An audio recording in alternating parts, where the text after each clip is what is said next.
I don't have now. Why? I brought the wrong bag.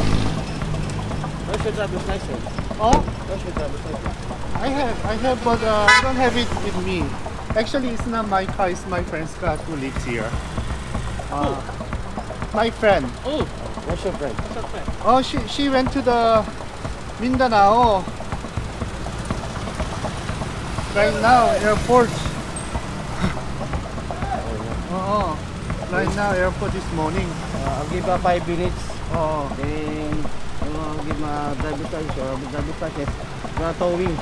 Oh, but 5 minutes! no. Ganun ba? Oo. Sige, tara! Oops! Sige naman!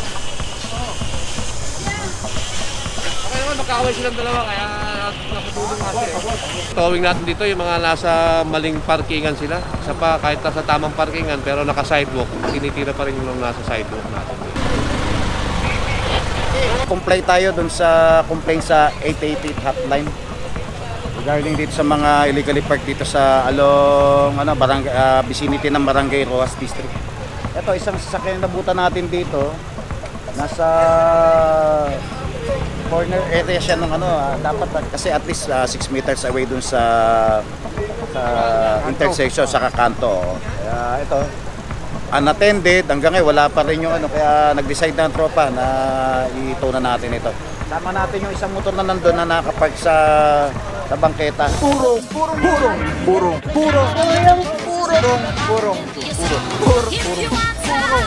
Pagmamahal, purong pagmamahal.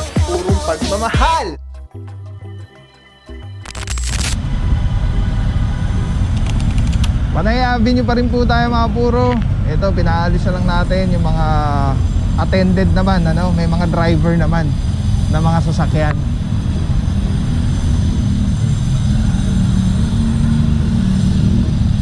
Pero pag may naabutan po tayo na unattended,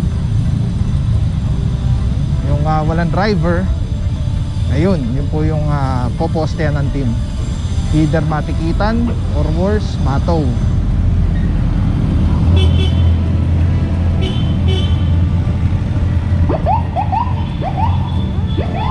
Ay mga puro, marami na nag-aalisan dito. Eto, meron pang bukod tangi na naman. Ayun, no parking both sides. Ang laki, ang linaw, ganda, ang linis. Pero isa dito SUV.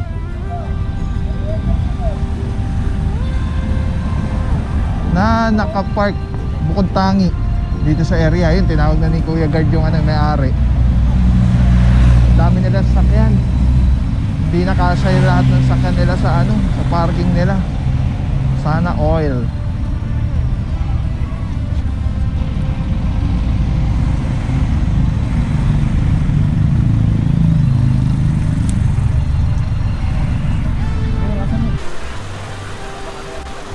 Alright mga puro, may naabutan tayo dito bukod tangi na isang Toyota Fortuner. At kasama na dito Officer Calebag, Officer Pantaleon, and Officer Palad. Currently inorasan na po. At actually marami ditong nakailera kanina. Yung mga attended, yung may mga driver naman sa camp, pinaalis na lang. At ito yung isang natira na walang driver po. Ito na. Ay mga puro, may driver naman, titikita na lang po ito.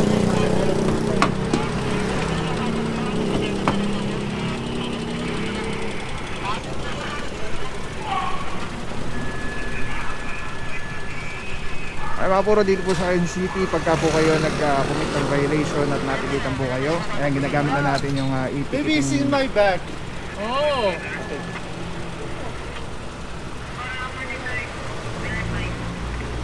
I don't have now.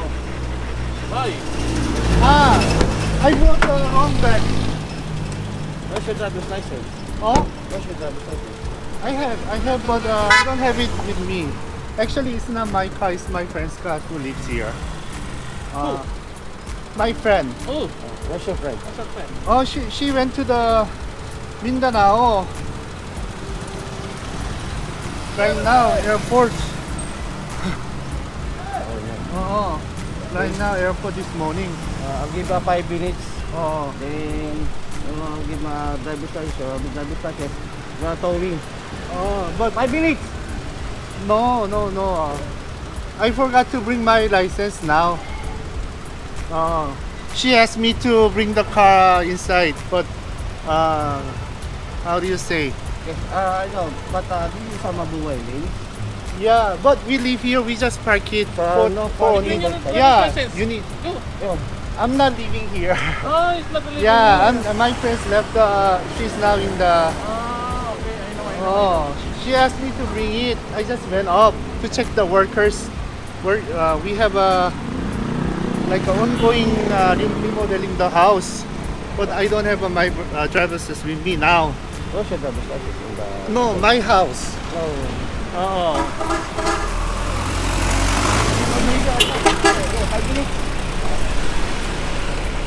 Ay, wala na siya sa kanilang bahay. Hindi naman sila katulad dito. Kaya nga. Doon sa towing na. Okay mga puro, may sitwasyon tayo dito. Ano, So just give us the ticket, not towing. No. No driver's license, we input the... Oh. Okay? Kaya para...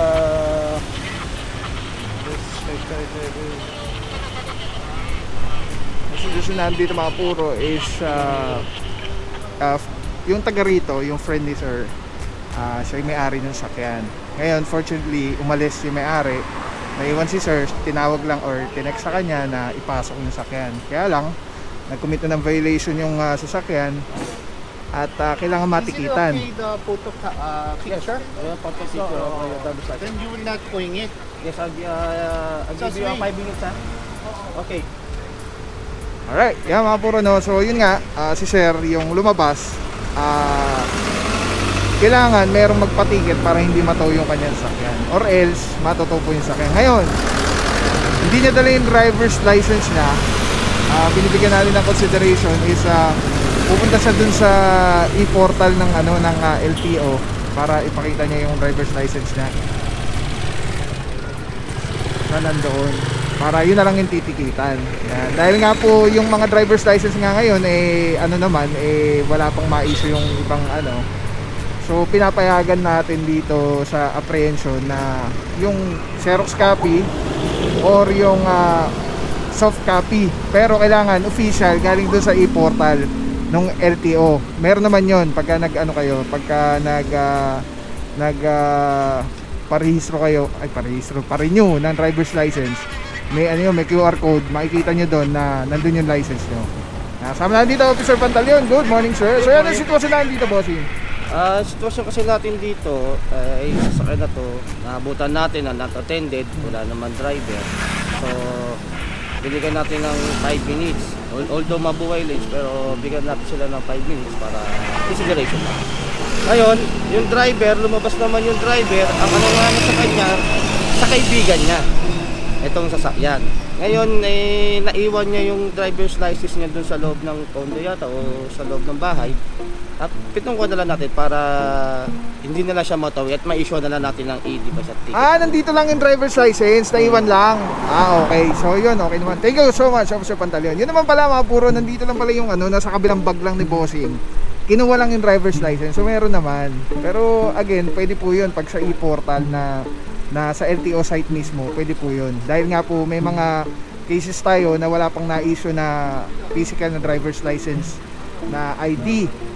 Kaya pinapayagan yung may mga Xerox, and yung Xerox kailangan may kaakibat na na supporting document na yung anong tawag doon, boss? Authenticated siya. Oo, saka di ba meron galing talaga sa LTO siya. yung resibo. Yung resibo. Yung resibo. May QR code naman kasi. May Kahit QR code. na papel siya, may QR code. Tapos may naka-print na... Para ma-validate. Para ma-validate. Alright.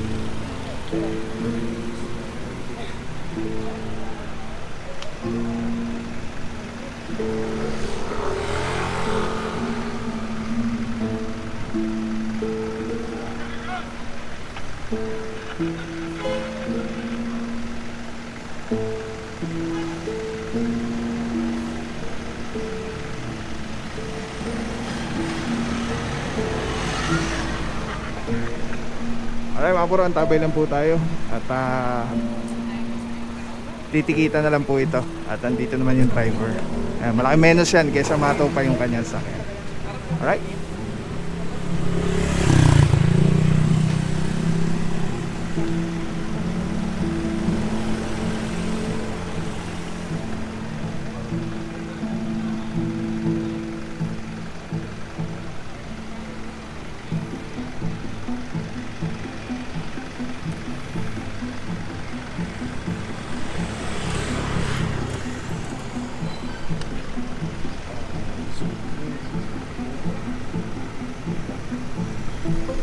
Alright mga puro, ang kagandahan dito sa e-ticketing device natin na katulad yan, soft copy lang siya, pero ma-determine na kagad natin dun sa device kung working or registered yung kanyang license, kung expire na or kung may mga problema, makikita na kagad dun. So yun yung isa sa mga advantages ng meron tayo e-ticketing device.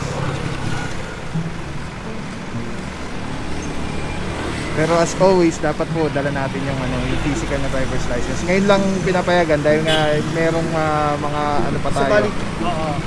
Sa balik. Alright, yan mga puro, confirmed na validated na yung driver's license, hindi kita na lang po siya. At least di na matataw yung kanyang sakyan.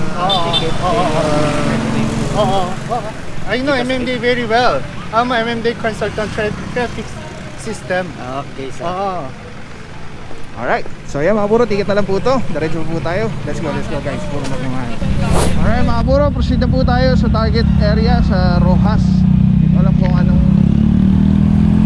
street, pero punta na po natin. At yan yung isa sa mga reasons kung bakit minsan mapansin nyo mga puro, pag merong nahinto ang isa,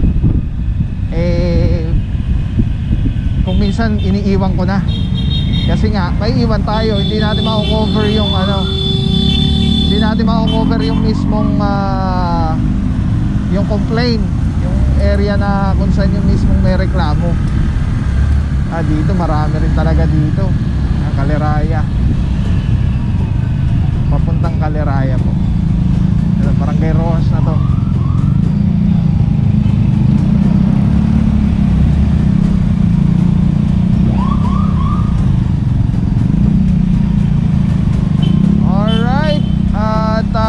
Andito sina Officer Francisco, yung mga tropa nag-advance na.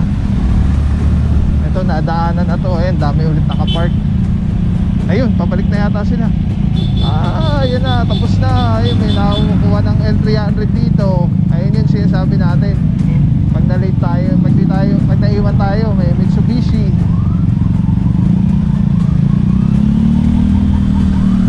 Hindi natin na-cover yung yung mismong complaint. But anyway, punta tayo doon. Tignan natin kung ano ng sitwasyon doon. Hopefully, siyempre, malinis na. Dahil nga, yun naman ang main purpose natin is i-clear yung area. Dito, boss? Alright mga puro, eto na. Ay, nagkakahilan pa until now. Ang dami, marami ito. So, street Lilac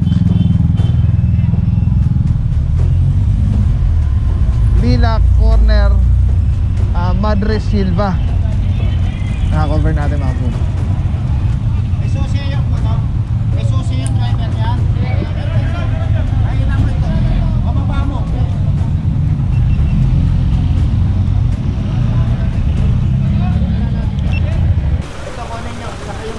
What is up guys? Pao here, puro magawa ng puro Lungsod Quezon. Ating Buti Mayora, Mayor Joel Monte, Vice Mayor Gian Soto, DPMD, Tika Sipag Galing, Sir Dex Gardenas. Okay, so for today, Officer Francisco. Currently dito tayo sa Lilac Street Corner, Madre Silva. At medyo na-late tayo, may mga nakita na tayo. Nasa lubong na mga nataw na. So this is a well-coordinated clearing operation with regards illegally parked vehicles. At eto nga po, currently, ito pinakukuha ni Officer Francisco, yung isang Nissan na sedan, nasa corner. So bawal na bawal po yan.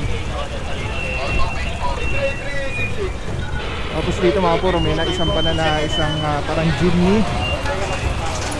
And then, doon naman meron sedan. Okay. So mga puro, may sinasampa na dito isang motorsiklo.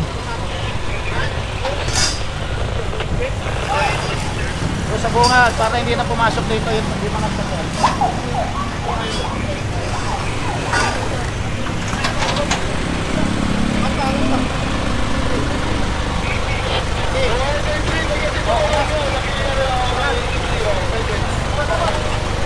Alright, kuha tayong details mga puro, one way pala ito. Sir Francisco, Sir, TTMD, maboy mga bossing, God bless, sir. Sir, medyo na late kami. Kamusta po ang sitwasyon na dito sa area po? Meron tayong, nag-comply tayo dun sa complaint sa 888 hotline regarding dito sa mga illegally parked dito sa vicinity ng Barangay Rojas District. Ito, isang sasakyan na buta natin dito, nasa corner area siya nung dapat kasi at least 6 meters away dun sa intersection sa kakanto. Kaya ito, unattended, hanggang ngayon wala pa rin yung kaya nag-decide ng tropa na itunan natin ito. Sama natin yung isang motor na nandun na nakapark sa bangketa. Although ganito, meron naman silang one-side parking dito, na-allowed naman. Ang problema ito, malapit na sa kanto eh.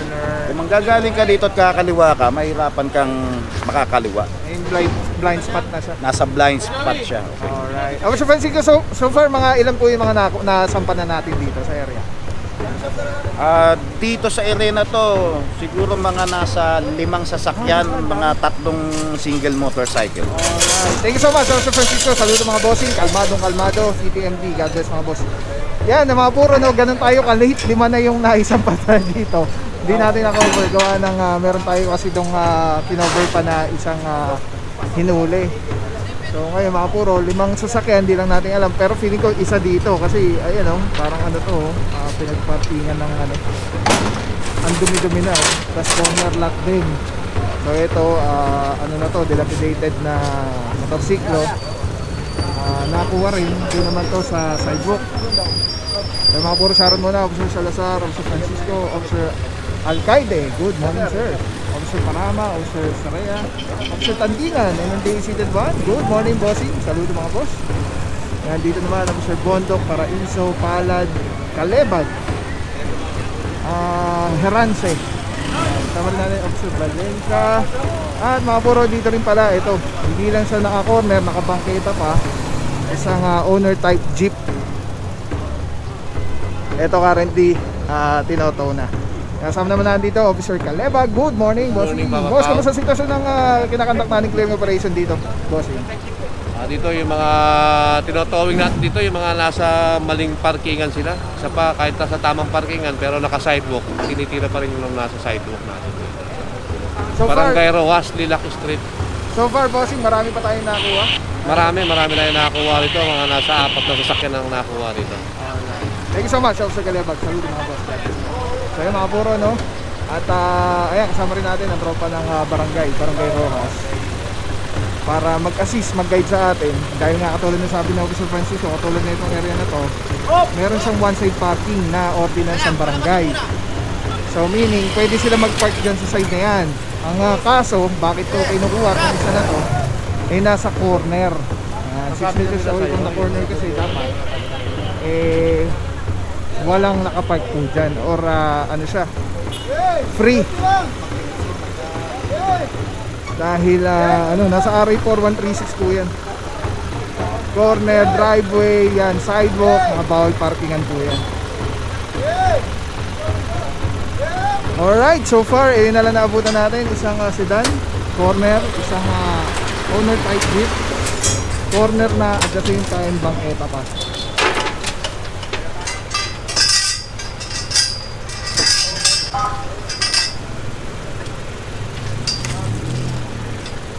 Madre Silva, corner Lilac. Yan, so ganun katagal mga puro, 5 sasakyan na inaisampa until na wala pa rin po yung driver na lumalabas para dito sa sasakyan na to. Okay mga puro, araw natin Thursday, January 11, 2024. Tuloy-tuloy pagbabago, paglinis sa ayos ng lungsod Quezon.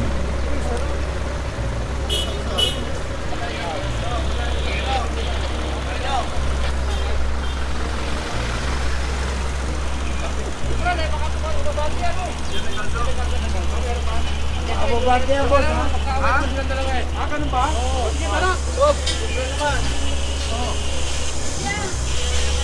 naman, magkaway silang dalawa kaya nasa tulong natin.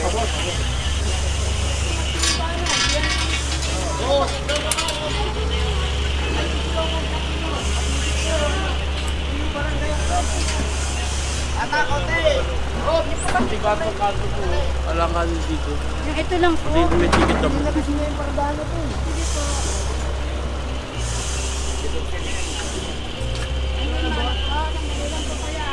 Ayan na, oh.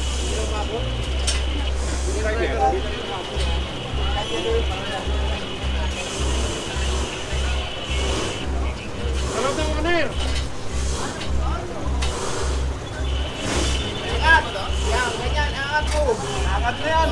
Ano ba labas? Ano lang kung manibela, bakit kami yung mga mahalagang gamit, pakikuha mo na lang dyan. Alright, mga puro, may lumbas na driver. Kaya lang, hindi niya naabutan yung grace period na 5 minuto.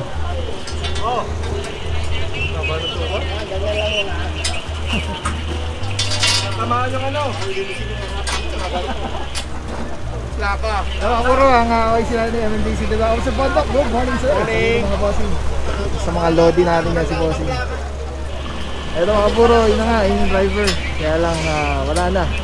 Ano na po ito, lumagpas na sa grace period. Ito taon na po yung kanyang sakyan. Kanina pa ulo. Anak ko na yun. Hindi naman kasi umabot, mami. Kaya nga po eh. Wala po kasi alam eh. Una-una, bawal sa kanto. Wala po kasi anak ko talagang naganon po eh. Tapos, Asan papa mo? May number ka papa? Wala nga akong number eh. Okay. Andun po. Hindi, Uwi ka muna, kunin mo. Tinawag mo na si mama mo. Kaya mga puro, cooperate na lang po yung may-ari. At pinaka-best niyan, sumama na lang sila. Para mas madali Papel niya, RJ, ha? Ha? yung kanilang sakyan.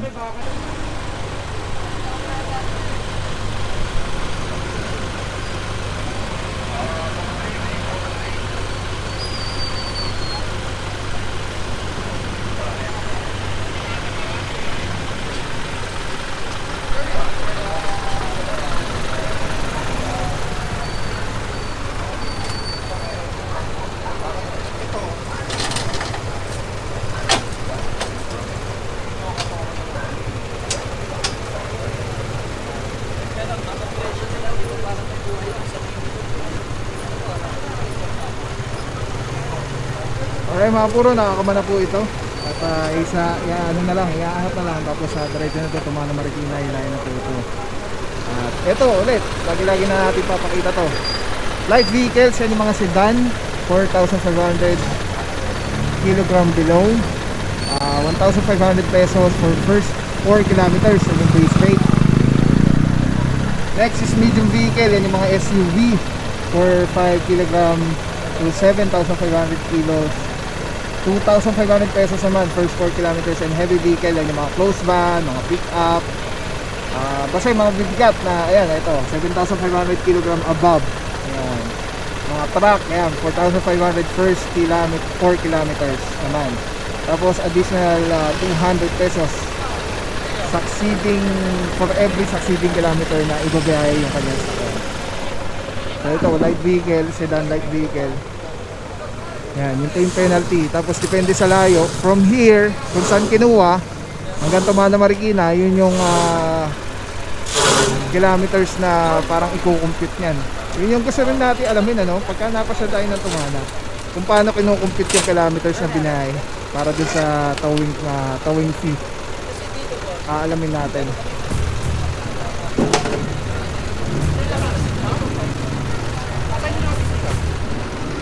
Nag-iwan na. Ito pare! Check ko na lang, pati yung plate number ako sama. Hindi may-ari, kung anong call. Check ko, plate number. Saka... Okay, kung tama.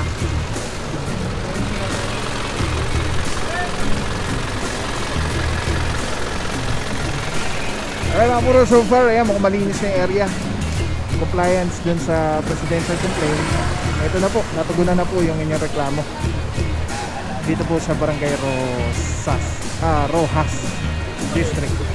Kasama rin pala natin, Officer Arugay. Yan. Lodi natin yan. Si Mr. Good Guy. Alright, yan na muna mga puro. Tabay lang. Saludo TTMD, MMDA Seated 1. Let's go guys. Yan ang maganda pa pangyayari. Uminom maraming tubig, magdasal, at piliin lagi maging mabuting tao araw-araw. Let's go guys, puro pagmamahal.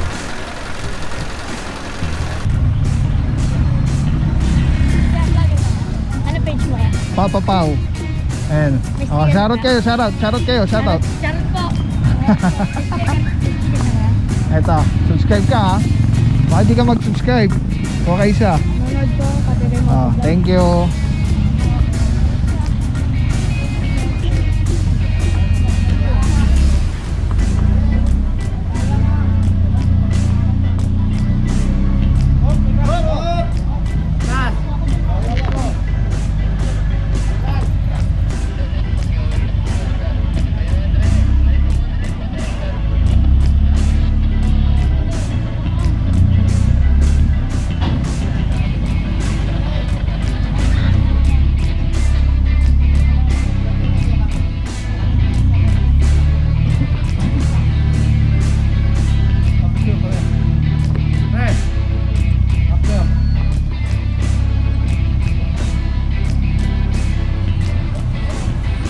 Alright mga puro, clear na po yung area.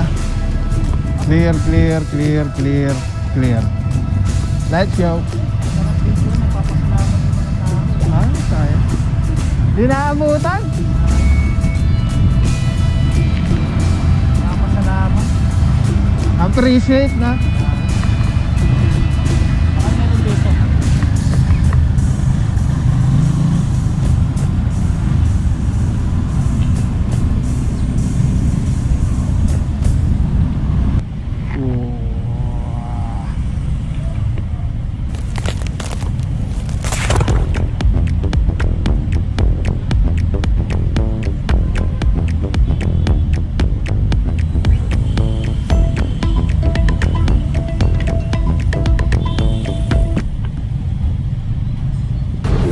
Sa'yo, walang papapaw. So thank you so much sa walang sa akong support, tiwala. Wala akong masabi kundi thank you so much. Thank you sa Panginoon at ingat kayo palagi. Again, kung wala akong papapaw. So thank you so much. God bless you. Purong pagmamahal. Thank you so much. God bless.